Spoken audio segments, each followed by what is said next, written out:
Hello everyone, welcome to Techavro. Today in this video, I'm gonna show you how to enable tag and mentions in your Instagram. Before starting the video, please subscribe to Techavro. So let's get started. For this, you have to open your Instagram.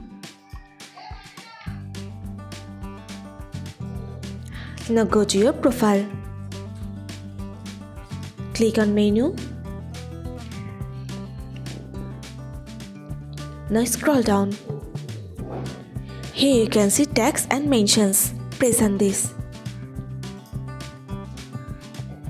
If you want to enable your tag and mentions, you just have to select here Allow tags from everyone.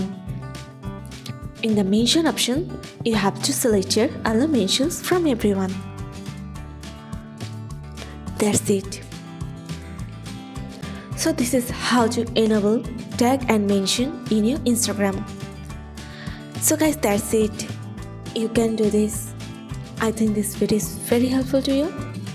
If it was, then give a thumbs up and hit the subscribe button. And thanks for watching.